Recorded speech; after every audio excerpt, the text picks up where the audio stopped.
Ada banyak orang bahkan mungkin kita ngerasa bahwa kita itu kurang beruntung dibandingkan orang lain. Ngerasa bahwa kayaknya Allah nggak adil sama kita. Karena kita melihat orang lain mendapatkan banyak nikmat, sedangkan kita enggak. Kita ngerasa kayak orang yang paling dicurangin dalam hidup oleh Allah Subhanahu wa taala. Kita ngerasa kayaknya orang yang paling sengsara di antara semua manusia. Ketika kita membandingkan hidup kita dengan hidup orang lain. Kalau kita pernah ngerasa kayak gitu, gara-gara kita sedang diuji oleh Allah dengan satu masalah, pasti kita berarti belum mengenal Allah Subhanahu wa taala. Ada orang yang diuji mungkin dengan ujian fisik. Dan kadang-kadang itu bukan ujian sebetulnya. Dia aja yang tidak mampu bersyukur atas nikmat fisik yang Allah berikan. Dia ngerasa warna kulitnya adalah ujian. Kayak saya gitu. Alhamdulillah ini mah bukan hitam, eksotis. Ada orang yang ngerasa jenis rambutnya adalah ujian. Ada orang yang ngerasa tinggi badannya adalah ujian. Ada orang yang ngerasa bentuk hidungnya adalah ujian. Ada orang yang ngerasa gemuk dan kurusnya adalah ujian. Ada orang yang bahkan ngerasa nasab keturunan adalah ujian. Sehingga bagi dia menjadi orang yang paling tidak beruntung karena diberikan fisik yang menurut dia tidak ideal. Ini pasti orang gak kenal Allah Subhanahu wa ta'ala. Kalau dia kenal Allah Subhanahu wa ta'ala, maka dia akan melihat sebaliknya. Kalau dia kenal Allah Subhanahu wa ta'ala, alih-alih dia mengeluhkan nikmat, justru dia makin bersyukur kepada Allah. Ada juga orang yang merasa dirinya paling menderita karena melihat dirinya orang yang paling tidak beruntung dalam urusan harta. Dia menilai orang lain lebih beruntung karena gajinya lebih besar, karena diberikan nafkah oleh suaminya lebih banyak, karena kendaraannya lebih baik, karena rumahnya lebih luas, karena tempat kerjanya itu lebih bergengsi, karena titel dan gelar-gelarnya itu lebih tinggi, sehingga dia merasa karena hartanya terbatas menjadi orang yang paling sengsara di muka bumi. Ini juga orang yang gak kenal sama Allah. Atau ada juga yang ngerasa dirinya tuh paling menderita karena masih jomblo. Dia cemburu kepada temannya yang nikah. Bahkan dia cemburu kepada temannya yang baru putus. Lo masih mending ngerasain gimana putus. Dah gua jadi juga gak pernah katanya. Jadian juga gak pernah, apalagi putus. Ada banyak banget hal yang dikeluhkan oleh manusia untuk dia ngerasa pantas menyebut dirinya itu sebagai orang yang paling sengsara. Ada banyak hal yang dianggap oleh manusia itu pantas dikeluhin kepada Allah Subhanahu wa taala karena memang dia ngerasa dicurangin oleh Allah Subhanahu wa taala. Abu Ubaidah bin Jarrah kekuasaan sebagai gubernur di Syam, Suriah. Sehingga suatu hari ketika dia sedang memantau keadaan rakyatnya, lagi belusukan, keliling-keliling gitu, Abu Ubaidah pernah melewati suatu hutan yang tidak ada penduduk tinggal di sana. Tiba-tiba Abu Ubaidah bin Jarrah menemukan sebuah gubuk kecil di tengah hutan. Ini lagi lewat nih bersama pasukannya, kayak lagi ada ekspansi gitu. Tiba-tiba ngelihat tiba-tiba Abu Ubaidah melihat sebuah gubuk di tengah hutan.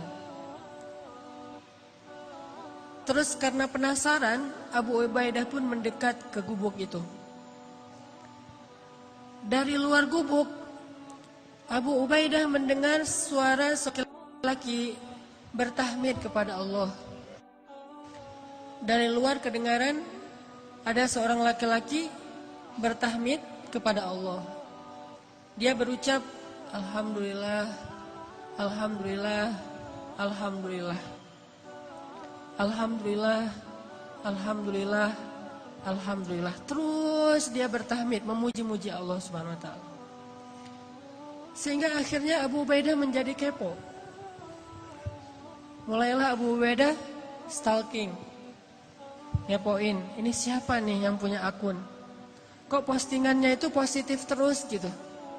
Postingannya itu memuji-muji Allah. Allah maha baik, Allah baik banget, Allah luar biasa, Allah keren, Allah apa. Terus memuji-muji Allah Subhanahu wa taala. Terus begitu. Sampai akhirnya Abu Ubaidah penasaran. Maka Abu Ubaidah pun memberi salam, minta izin supaya dibolehkan masuk ke dalam rumah. Assalamualaikum. Waalaikumsalam. Boleh saya masuk? Adkhul, kata Abu Ubaidah. Silakan, silakan. Akhirnya Abu Ubaidah pun masuk ke dalam rumah itu. Sementara prajurit-prajuritnya menunggu di luar. Ketika Abu Ubaidah masuk ke dalam rumah, Abu Ubaidah merasa heran.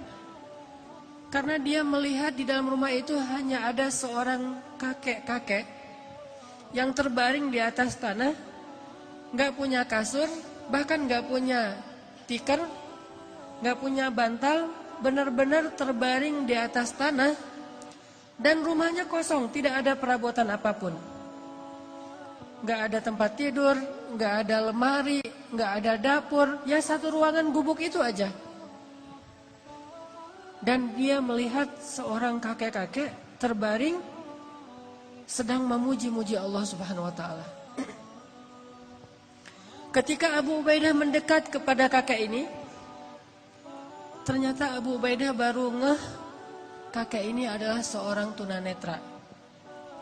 Tidak bisa melihat. Lalu dia melihat kaki kakek ini dalam keadaan lumpuh, tidak bergerak. Usianya sudah sangat tua, matanya buta, tubuhnya lumpuh. Yang bergerak dari tubuhnya cuma bibir saja, sambil berucap, Alhamdulillah, Alhamdulillah, Alhamdulillah. Abu Ubaidah pun duduk di sisi kakek ini, kemudian Abu Ubaidah bertanya, Ya Abdullah, Ya Syekh, Kek, dengan siapa kakek tinggal di sini? Kakek itu menjawab, saya tinggal di sini dengan anak saya. Tadinya saya punya keluarga besar. Saya punya istri, punya beberapa orang anak. Tapi istri saya sudah meninggal, anak-anak saya sudah meninggal, cuma tinggal satu orang. Terus kakek kenapa tidur di sini? Kata kakek itu, saya lumpuh dan saya tidak bisa melihat. Tapi Allah maha baik, kata kakek ini. Abu Ubaidah makin penasaran. Orang miskin, sebatang kara, lumpuh, udah tua, gak bisa ngelihat, gak punya siapa-siapa kecuali anaknya satu-satunya. Abu Ubaidah bertanya, Kek, saya dengar dari tadi kakek itu terus memuji Allah. Dari sejak saya di luar rumah, saya dengar kakek ini terus memuji Allah. Alhamdulillah, Alhamdulillah, Alhamdulillah. Tapi saya perhatikan, sepertinya kakek ini tidak punya kehidupan yang layak. rumahnya gubuk, di dalam rumah nggak ada apa-apa, kakek sakit-sakitan, nggak punya keluarga.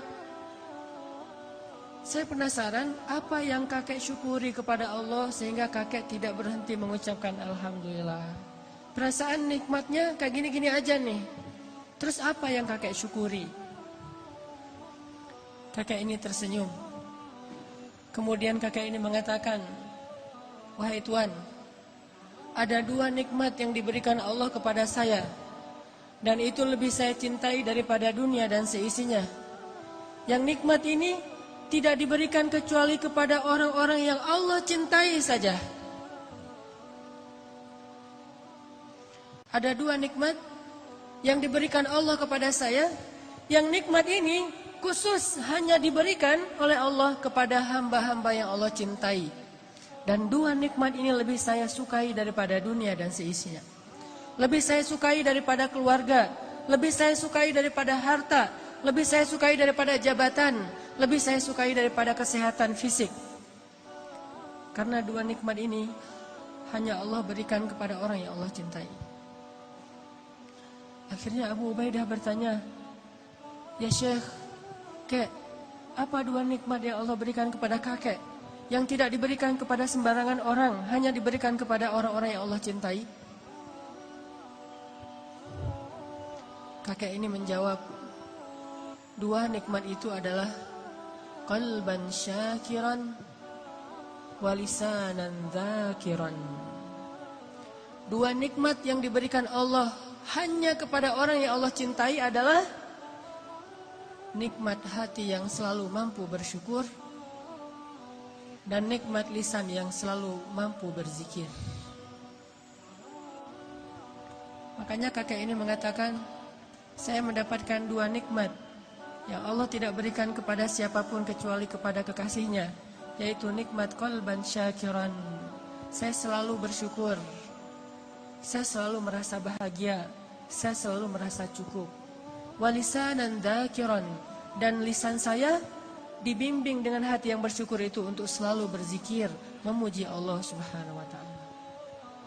Sedangkan hati yang tidak bersyukur akan membimbing lisannya untuk mengeluh, akan membimbing lisannya untuk mengutuk, akan membimbing lisannya untuk menyalahkan diri sendiri.